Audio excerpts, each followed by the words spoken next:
लक्ष लक्ष लक्ष पाप लक्ष सार सायुधम ततस्तु जीव जंतु तंतु भुक्ति मुक्तिदायकम्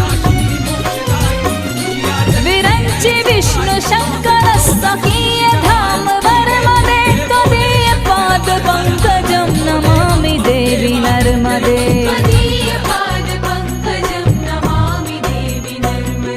नमा